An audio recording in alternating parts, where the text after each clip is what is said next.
ఒక రకంగా చెప్పాలంటే ఇంద్రసేనారెడ్డి గారు చేసినటువంటి సినిమా ఇన్స్పిరేషన్ కూడా సమరసింహారెడ్డి.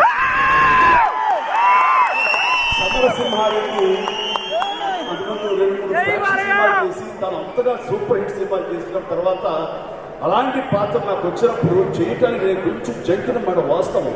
ఎందుకంటే రాయలసీమ ఫ్యాక్షనిస్ట్ అంటే మనం బాగా పెట్టింది.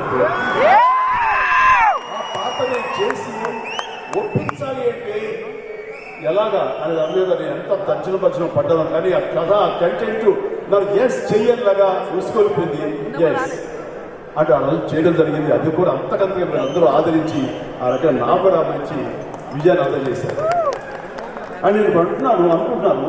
ఇప్పుడంతా sequels, prequels, number 1, number 2, number 3 సినిమాలు జరిగేటటువంటి దీంట్లో ఎవరైనా సరే కథలు ముందుకొచ్చి ఇంద్రసేనారెడ్డి వర్సెస్ సమరసింహారెడ్డి క్యారెక్టర్స్ ని ఒక సినిమాలో పొందుపరిచి మమ్మల్ని చేయమంటే మాత్రం బాగా నేను రెడీ. మీరు అలా చేస్తే ఎలా ఉందో ఊహించుకోండి. ఏది బొడిపడి లేచిన ఉత్తరం బొడిపడి చాలా చూసినట్టు తీసుకో. నేను చాలా మంది కథకులకు అలా చెప్పాను.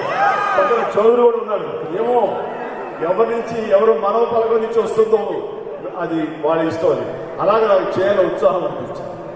ఇక నాకు కాలేజ్ చదివే రోజుల్లో